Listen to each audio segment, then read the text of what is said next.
Olá, meu querido aluno, seja muito bem-vindo à nossa aula. Eu vou mostrar alguns equipamentos que talvez você possa utilizar no teu trabalho. Eu vou começar mostrando alguns equipamentos. Eu não uso todos esses, coloquei uma variedade grande para que sirva de alternativa para você. Primeira coisa importante, que isso aqui não é só por causa da minha calvície, por exemplo, eventualmente você seja calvo ou tem um corte de cabelo muito baixo. Não é por isso, tá? Isso é um EPI quando você estiver trabalhando na lixadeira. A aba do boné, ela protege para que você não tenha as faíscas caindo nos seus olhos por cima dos óculos. Às vezes, sem o boné, entra uma faísca por cima e atinge bem os seus olhos. Cinta de lixa que se estoure, venha na direção do seu rosto. Também evita que bata no seu rosto. Dentro da oficina é comum a gente agacha para pegar alguma coisa, levanta, bate a cabeça. Quando não tem cabelo, qualquer batidinha pequena, você já corta, dói bastante, acaba servindo como uma proteção para isso também. Então isso não é uma questão estética, o boné é sim um EPI. O avental de couro, recomendo que use sempre, é um equipamento importante. Uma peça que escape, um disco que estoure,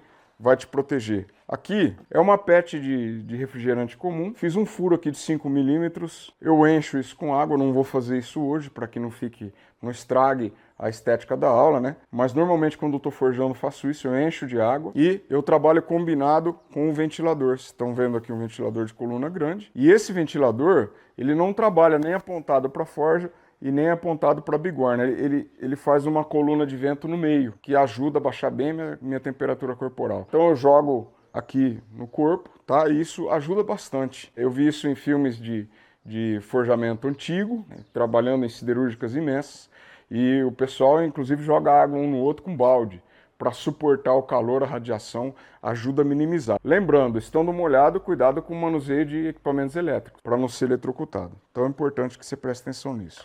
Máscara facial eu não uso muito raramente, mas vai cortar alguma coisa no disco, vai cortar com a esmerilhadeira manual, na policorte, é bom que se use, tá? Eu não uso porque já estou trabalhando há muitos anos, não tenho nada que se aproxime de um acidente, então tomo muito cuidado, corto com calma, mas isso pode ser instalado dessa forma, tá? Alguns cuteleiros usam até na lixadeira, mas na lixadeira eu acho que fica absolutamente inviável, porque a gente vai transpirando, isso aqui vai ficando todo embaçado. Mas funciona assim. Então, se acontecer de você estar cortando e um disco estourar e vir na direção do seu rosto, isso aqui com certeza vai salvar literalmente a sua pele. Outra coisa, eu sempre sofro muito com dores no lombar, especialmente quando eu forjo damasco, eu trabalho com barras de mais de 6 kg de damasco, isso fica muito peso no lombar, ainda que eu tenha uma boa estrutura física, isso aqui ajuda demais, basta que você prenda aqui, tá? Eu prendo por baixo da camiseta, estico bem, isso aqui ajuda na minha postura durante o dia de trabalho, eu não fico...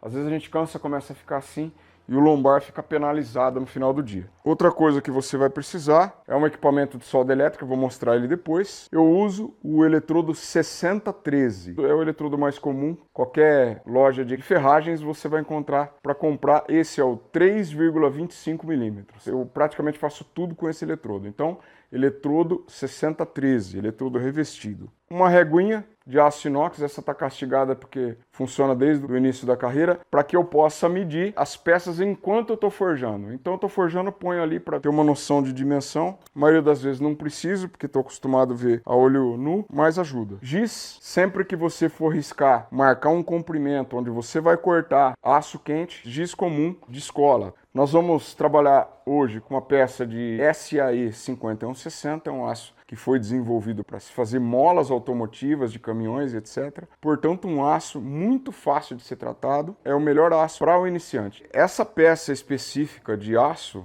ela tem aí um pouquinho menos de 20 centímetros de comprimento, 38 milímetros de largura por 6 milímetros de espessura. Isso em polegadas vai dar 7 polegadas e meia de comprimento, por 1,5 polegada de largura, por 1/4 de polegada de espessura. Isso aqui é muito fácil de encontrar, bem fácil de você conseguir obter esse material. Um outro equipamento absolutamente essencial que você vai usar praticamente todo o seu tempo dentro da oficina é o óculos, né, de proteção, e interessante que seja um óculos curvo, que ele faça a curva dos seus olhos e proteja bem para que não entre nada lateralmente. Caso você necessite do uso de óculos de grau, você pode usar ele combinado. Eu uso óculos de grau para enxergar para perto. Você pode colocar ele combinado com outro, que vai dar uma proteção maior, ou com a máscara facial. Máscara respiratória PFF3. Compre uma que tenha respirador, tá? Aqui tem carvão para filtrar o ar.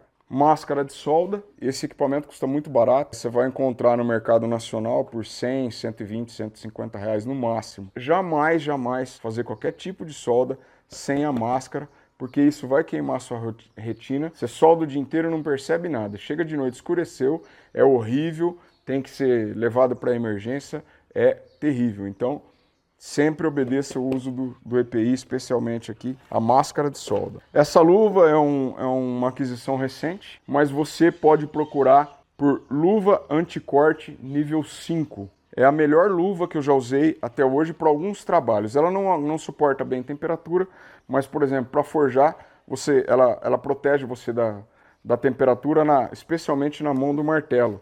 Então, a sensação tátil é muito boa, ela veste muito bem e ela tem uma grande resistência a corte. Então, nós vamos usar ela muito quando estivermos na lixadeira. Corre uma lixa, escapa uma peça da mão, para não te cortar, é uma boa alternativa. É só procurar por luva anticorte nível 5. Uma outra alternativa de luva, a luva de vaqueta. Existe com manga curta e com manga longa. Essa também dá uma sensibilidade tátil muito boa, é confortável e vai proteger bem as suas mãos. Isso aqui é um acendedor de forja, tá? Eu trabalho com ele. Talvez você possa encontrar como um acendedor de lareira. Dá uma procurada. Loja online, procura aí no Google que você deve encontrar alguma coisa. Se você não tiver um equipamento desse, o bom e velho isqueiro, né, com um tucho de papel qualquer, na minha oficina eu tenho um cantinho ali com papéis que eu jogaria fora, que eu uso só para isso. Jamais acenda a forja direto com o isqueiro, vai se queimar, tá bom? Nem pensar. Protetor auricular. É bem confortável. Se eu trabalhar muito tempo com muito barulho, eu começo a ficar irritado. Não gosto. Isso aqui precisa ser usado sempre para que a gente evite problemas de audição quando tiver mais idade. Eu não gosto de trabalhar muito com tenaz na hora de forjar, porque cai para o chão a peça, aí você pega, levanta e perde tempo. Eu prefiro pegar a barra de aço que nós formos forjar, solda aqui na ponta, pronto, acabou. Você não tem problema de ficar caindo, encheção de saco. Isso aqui vai diminuir bastante o estresse, especialmente quando você estiver começando com as técnicas de forjamento. Isso agiliza bastante. Uma toalhinha, pode ser uma toalha de rosto, uma toalha velha que você tenha, para que você possa secar o rosto. Quando a gente está forjando, esmerilhando, lixando alguma coisa, o pó de aço cola na pele quando você está transpirando. Isso começa a queimar, especialmente nas rugas aqui perto dos olhos. Fica bastante desconfortável. Eu estou sempre molhando, isso ajuda muito e trabalho sempre combinado com a toalhinha para poder limpar e trabalhar com mais conforto. Dando prosseguimento na questão ainda de equipamento, qual martelo você pode usar para fazer o seu forjamento? O que eu mais gosto é o martelo pena. O que é o martelo pena? É esse que tem essa parte despontada e a parte octogonal aqui na frente, tá? Esse aqui, no caso, 600 gramas para algum ajustezinho de forjamento. Esse é um martelo de 1 kg, é o que eu mais uso. Esse aqui é um martelo de 1,5 kg. E eu tenho também de 2 kg, mas quase nunca usei. O que eu mais uso é o de 1 kg. Com relação a tenazes, essa aqui é bico de pata, é mais comum. Com certeza é que você mais vai utilizar. Hoje tem bastante no mercado para você comprar. Essa que você pega pela lâmina para forjar ricáceo e espiga. E essa mais fininha que você pega pela espiga para dar algum ajuste na lâmina. Vamos falar um pouquinho a respeito da bigorna. A bigorna que eu recomendo para você é pelo menos uma de 60 quilos. Professor, eu posso trabalhar com uma bigorna de 20? Pode. Eu trabalhei, acho que uns 2 anos, com uma bigorna de 25 quilos e me atendeu muito bem. Professor, não tenho dinheiro para adquirir uma bigorna agora. Não tem problema. Arruma um pedaço de trilho de trem, fixa ele num cepo ou numa estrutura metálica e dá para você trabalhar também tranquilamente. Tem gente que trabalhou anos muito bem com um trilho de trem.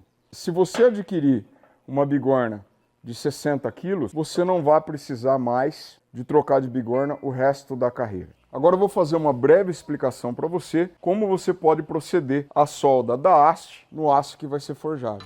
Uma coisa importante é o seguinte, lembre-se, né, sempre da máscara. Caso você tenha problema de visão e careça do uso de óculos de grau, as duas coisas se combinam perfeitamente. Você põe o óculos de grau e veste a máscara dessa forma, tá? Vai funcionar perfeitamente bem. Nessa distância que eu faço a solda, eu não preciso do uso do óculos. Um outro ponto importante a se considerar é o uso da máscara respiratória. Por quê? A solda solta fumaça, que obviamente não é benéfico para a saúde. Então, se você tiver possibilidade, use combinado a máscara respiratória com a máscara de solda. A nossa máquina de solda é uma máquina de solda elétrica comum, você encontra em qualquer loja de ferragens, e eu recomendo que você compre uma de 250 amperes. Para o uso na confecção das facas, muito raramente você vai usar toda a potência dela. Agora, quebrou uma coisa na sua oficina, você tem uma máquina que é suficiente para soldar, fazer o reparo. Aqui nós temos essa peça, se chama alicate de solda elétrica, e a gente prende o eletrodo aqui. E para soldar isso nós vamos usar um tiquinho de eletrodo assim no máximo. A solda é simples de fazer, o conceito básico é, não posso encostar e fixar lá. Toca e tira um pouquinho. Pouquinho eu estou falando questão de milímetro. Tem que ser mão leve. Mão pesada.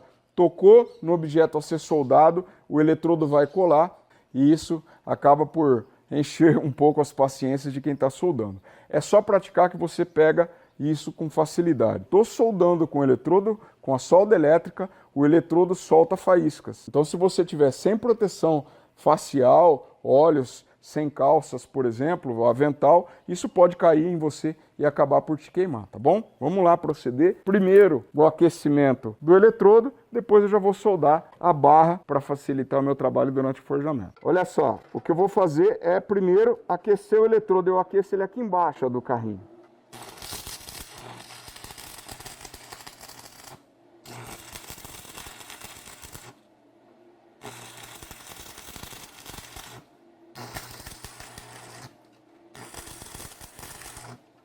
Já está pronta para o forjamento. Detalhe importante é que essa é uma solda que não tem necessidade nenhuma de ficar linda, né? É uma solda que tem que ficar forte. Não gosto mesmo de ficar trabalhando com tenaz, nunca gostei. Você pode, obviamente, se adaptar a trabalhar com tenaz, não tem problema nenhum. Para se fazer boas facas tem vários caminhos diferentes, tá? Eu estou ensinando o meu para você. Nós vamos fazer uma faca de cozinha ou churrasco, que essencialmente é a mesma coisa. Professor, e o que o pessoal fala a respeito de faca picanheira? Não existe essa nomenclatura, tá? Isso foi criado aqui no Brasil, também não é problema algum. É tão somente uma faca de cozinha ou uma faca de churrasco. É uma faca que atende às duas necessidades. Eu escolhi essa faca para ensinar como faca desbastada. Eu trouxe aqui uma barra de 51/60. Ela está com 1/4 de espessura e 2 polegadas e 1/4 de largura. Vai dar algo em torno de 57 milímetros. Eu gosto bem de facas largas.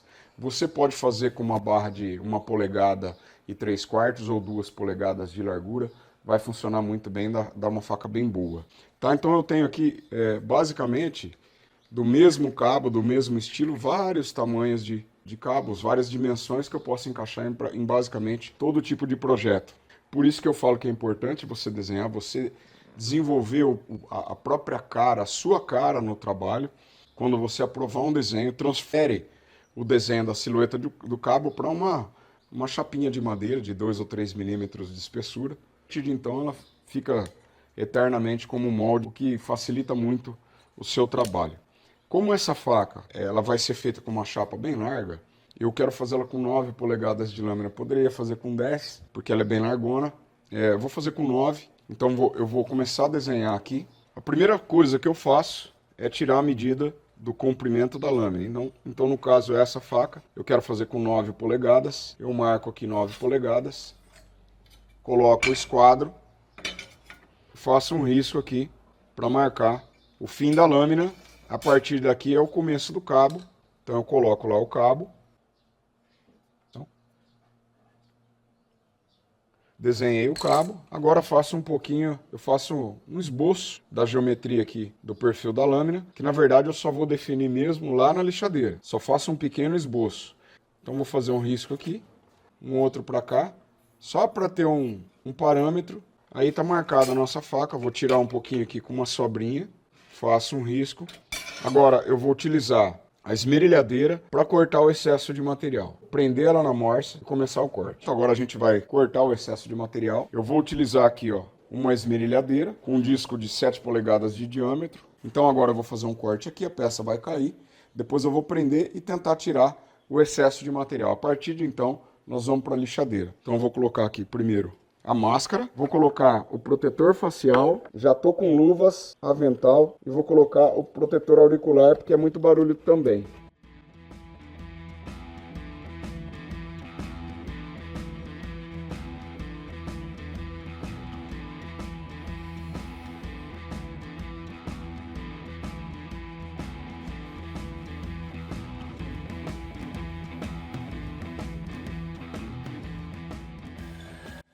Não tente evitar que caia, deixa cair.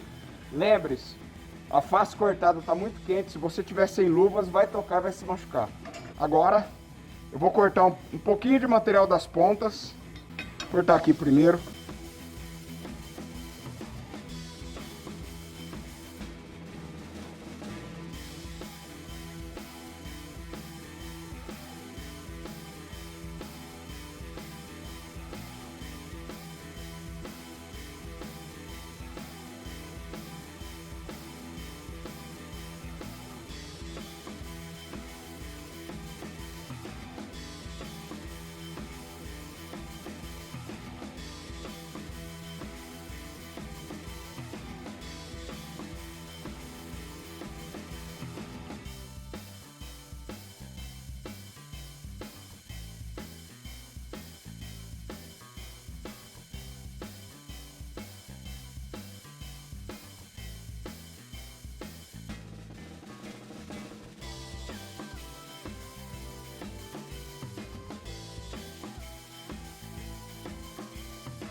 Cortado o excesso de material, eu até limpei aqui os riscos com álcool, porque eu não gosto, acaba me atrapalhando, eu prefiro fazer a olho nu. E aqui eu só dei uma repassadinha, limpei, passei de novo o desenho do perfil do cabo. Não procure por molde pronto, aprenda a desenhar. Para que você seja um cuteleiro completo, é preciso desenvolver senso estético, de proporção, conceito, projeto, e isso só se aprende desenhando. Agora, nós vamos fazer todo o perfil. Depois do perfil feito, aí a gente vai começar a usinar as faces, o vazado e etc. Óculos, avental, luvas, máscara para pó PFF3, boné imprescindível, protetor auricular. Vamos lá.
Em princípio, o perfil da lâmina já está legal. Agora eu vou tirar o choil aqui, fazer uma curvinha suave e vou começar a trabalhar no cabo. Toda vez que eu entro com a lâmina nessa posição contra a lixadeira, não pode ser em alta velocidade, tá? Tem que tomar cuidado, porque é uma posição muito fácil de estourar a lixa.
Nosso perfil está pronto. Estou satisfeito. Agora o que eu vou fazer? Eu vou lixar a lateral do cabo todo e o começo aqui, ó. O começo aqui perto do dorso. De ambos os lados. Aqui tem que lixar tudo e o começo do dorso. Então vou lixar aqui nessa lixadeira. Depois a gente vai para lá começar a fazer o vazado.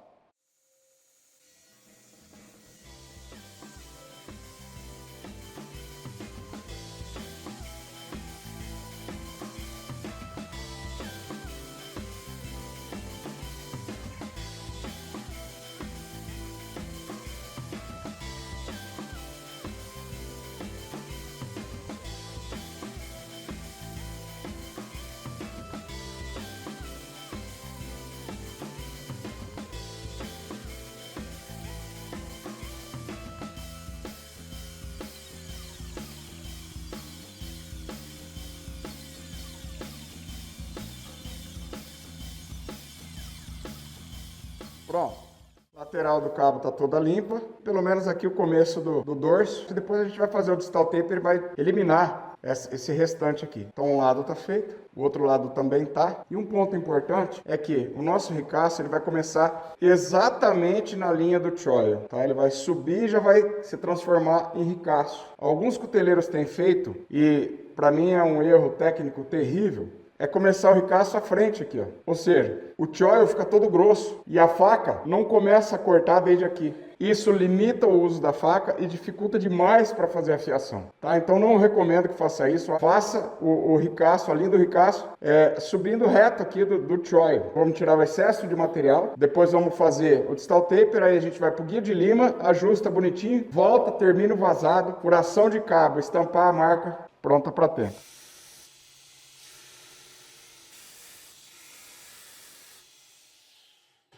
Eu começo com uma inclinação mais acentuada. Depois que eu chegar mais, aí eu vou aprofundando a usinagem mais para chegar no dorso. Não posso tocar o dorso da faca.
Já tirei o excesso de material, tá? Daqui para frente, guia de lima. Antes, nós vamos fazer aqui o distal taper, depois a gente só volta e finaliza a usinagem. Olha só, eu sempre deixo uma margenzinha de segurança para eu poder trabalhar com o guia de lima. Não entra com a lixa até o fim aqui, vai ter retrabalho. Esse bracinho de material que restou aqui, eu vou tirar a lima, tá? Muito mais seguro. Pergunta muito comum, professor, quanto você deixa de espessura da lâmina antes da têmpera? Para uma faca de cozinha, uma faca de caça, mais ou menos 1 milímetro. Uma faca de campo, 1,8, às vezes 2, mais ou menos isso, para ter mais material e deixar o fio mais robusto. Essa faca não, ela tem que ser um gilete, tá? Então agora nós vamos partir ali para o distal taper. Para fazer o distal taper, eu gosto de usar essa mesa, você pode fazer na mesa vertical, trabalhando assim, sempre conferindo. Professor, a partir de que ponto começa o seu distal taper? Daqui mesmo. Por quê? Porque é uma faca que não precisa ter massa, ao contrário, quanto mais leve ela for, mais interessante ela fica. Então vou fazer um distal taper gradual que vai chegar até perto aqui do cabo, tá? É uma observação, eu coloquei uma luva de vaqueta por cima,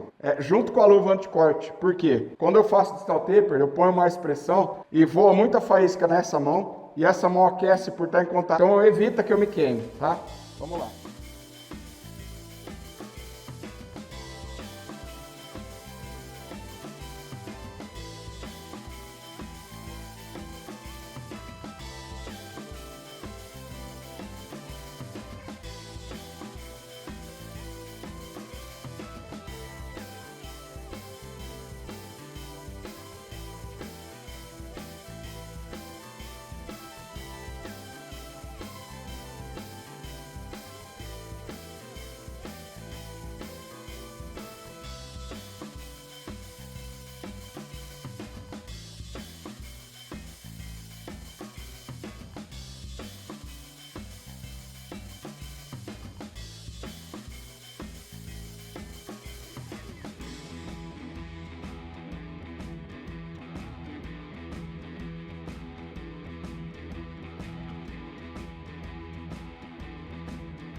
Agora vamos ali para a bancada, prender o guia de lima, fazer a usinagem e depois a gente finaliza todo o vazado.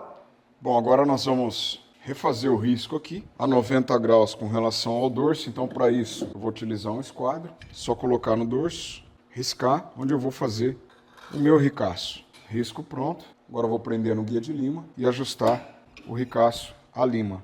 Lembrando que a nossa lima, ela não come puxando, ela só come empurrando. Então, é importante que você faça força só de ida.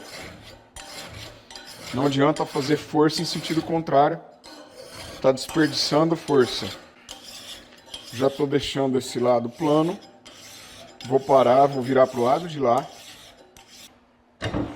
Fazer o ajuste da simetria, ou seja, a profundidade de usinagem dos dois lados tem que ser exata.